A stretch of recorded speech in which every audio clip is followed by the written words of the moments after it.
Welcome, ladies and gentlemen, to this edition of the 700 Club. We're still going strong, and we're delighted you're with us, Terry. We're still going strong. This is not just any 700 Club. This is your 88th birthday. Happy birthday. Double eights. 8 is the number of new beginnings, so I'm supposed to begin.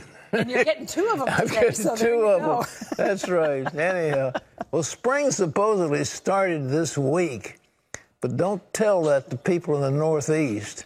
After still another winter storm brought more than a foot of snow.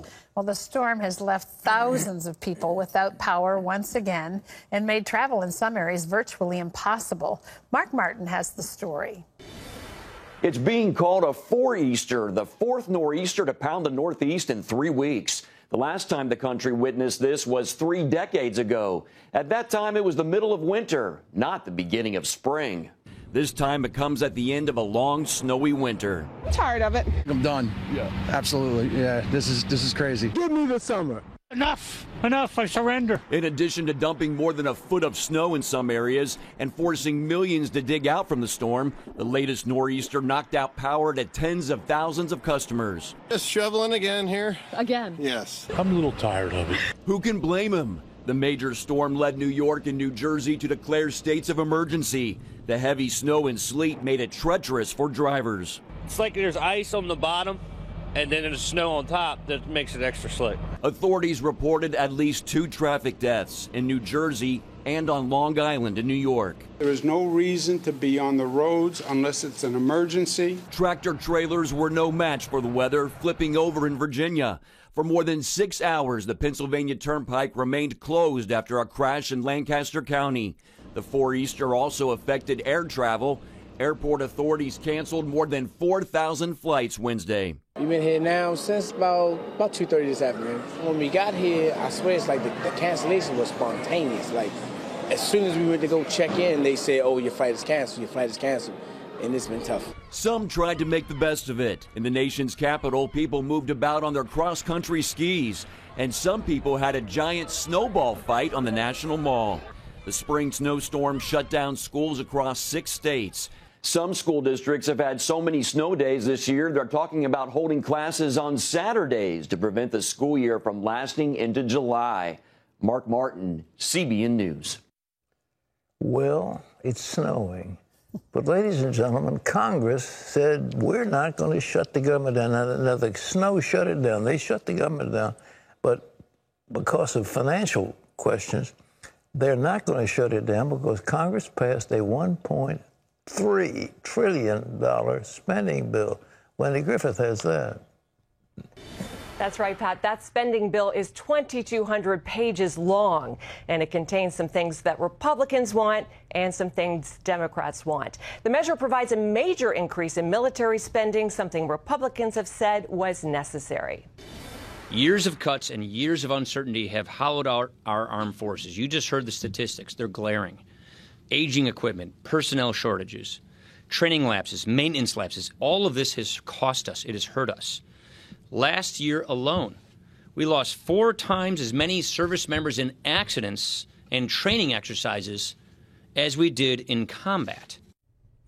But Democrats got increased funding for infrastructure, and there's only a little money for President Trump's border wall. The bill doesn't cut funding for Planned Parenthood, but the measure keeps the government running through the end of September. And I guess, Pat, that's something to be thankful for. Well, I don't know if we're thankful for it or not. I'm sometimes rejoiced when the government shuts down. At least they're not passing all these dumb bills. You know, folks, we now have 21, maybe $21.3 trillion in debt in the federal government. 21 trillion. How are we ever going to pay it out? It's going to be a deep, deep hole. And somebody said, when you're digging in the hole, you know, stop digging. We're in a hole, and it's getting worse and worse. And this 1.3 trillion, I don't know how much of that's going to kick into the debt, but, you know, it's just like they don't want to reform or entitlements. They don't dare touch them. The Democrats want their deal, the Republicans want theirs, and everybody wants to spend. It doesn't matter. It's like money grows on trees. It's some genie comes out of a bottle and makes money for you. but it doesn't work that way. And sooner or later, I guess maybe our children or grandchildren are going to have to pay for this thing, or our country's going to lose its status as a reserve currency, and then it's going to be a tough deal. Please trust me on this one. 21 trillion is an awful lot of money, and we owe it right now. And not to mention the off-budget things that we owe that is probably 3 or 4 times as much as the stated debt. Wendy, give us some money. Do something, honey.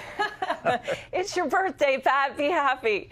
All right. Well, the Senate has passed a bill to stop online sex trafficking by a vote of 97-2. The measure will let websites be held accountable if they knowingly allow trafficking. Until now, websites behind trafficking were protected by an outdated law called the Communications Decency Act. But critics say that law wasn't intended to be used to protect online activities such as sex trafficking. The new bill now heads to President Trump for his signature. Well, American pastor Andrew Brunson could spend the rest of his life in a Turkish prison. Brunson has already been locked up for more than 500 days. Until now, he's been held without charges. But last week, a Turkish court approved a 62-count indictment against him. The American Center for Law and Justice, who's helping his Turkish lawyer, says the charges effectively make sharing the gospel an act of terrorism. Turkey has literally taken the position that Christianization is terrorism. So they have no specific evidence that Pastor Brunson committed any crime. The fact specifically that he's a Christian and a Christian pastor is what they are equating as terrorism.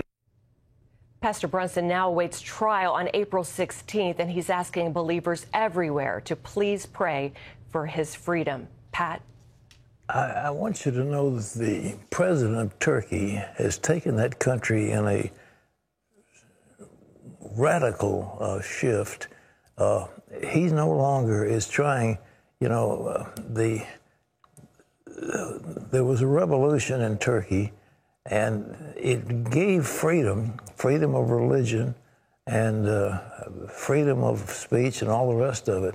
But Erdogan is a left-wing dictator, and he wants to take Turkey in a radical Islamic course.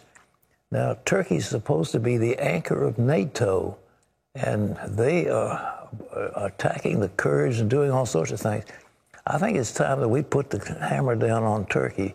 I know we've got a base in Incirlik, and we need them for other things, but I mentioned to the president when I was interviewing him some time ago, what do you think about this? Oh, we can get another air base. We're talking about one of those Arab countries, but I think we've got to move away from Turkey, and I think NATO's got to understand they can't rely on Turkey, and Erdogan is a radical Islamic dictator, and that country, what they've done to that pastor is outrageous.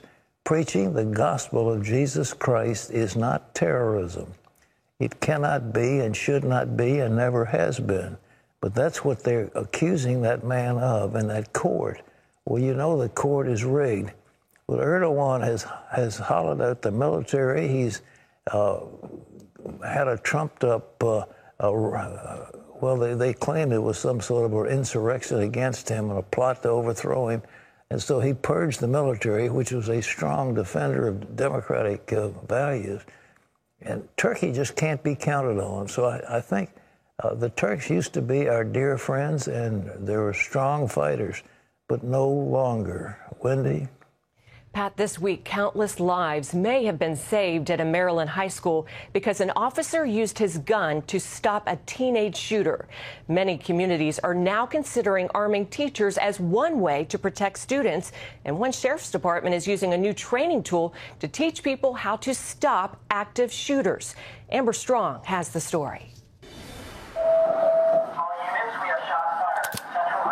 The adrenaline is pumping. Where's he at? Where's he at? The guns are real. Drop the gun! But this isn't the latest school shooting. I got officer down, officer down. It's an active shooter simulator at the Stafford County Sheriff's Department in Virginia. While Washington grapples with the aftermath of the latest school shooting, Local police departments have taken matters into their own hands. So let's talk about action versus reaction. 13-year veteran First Sergeant Joe Bice helps lead the training. The guy has a gun.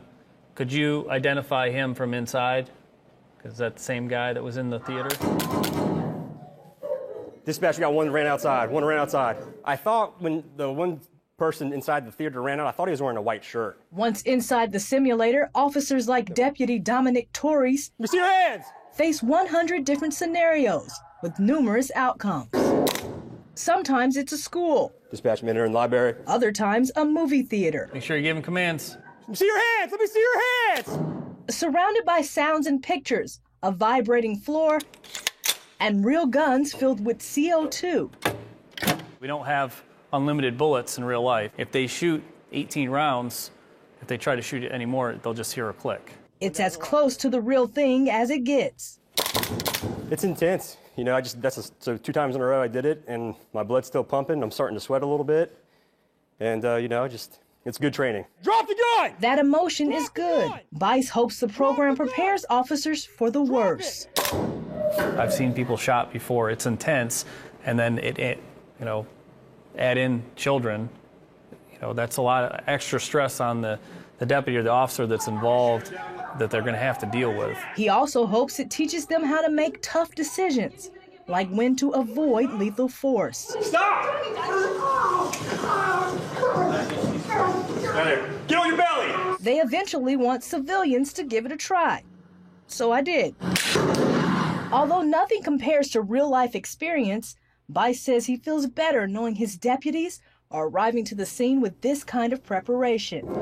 Dispatch, I got shots fired. Shots fired. And the cost to taxpayers? Not a cent, as this was all covered by money seized from illegal drug operations. Amber Strong, CBN News in Stafford County, Virginia. Thanks so much, Amber. Well, the Sheriff's Department tells CBN News they're opening up the facility to officers in surrounding counties and schools as well. Pat? Well, we hope our team will get trained that way. As I told you, we at CBN have officers are all trained, at least the majority of them are trained as police. They're certified as police officers. They actually are certified by the Virginia Beach Police Department, and I think it's important. And of course, do they carry weapons? Yes. Are they armed? Yes. And if something happens, they know what to do. But we hope it won't happen, and the best way to avoid something happening is if you have a hardened sight. These terrorists do not go where there's a hardened sight. If they know that there are people with guns on the other side, they won't come in there shooting innocent people. They're cowards, and what they want to do is shoot little girls and people like that who are not armed. But if you have people who are armed on the other side, then you're much, much safer. Well, and so we want to do that, and I congratulate Stafford County, Virginia. That's just one of many, but other municipalities need to do the same thing. It's just great.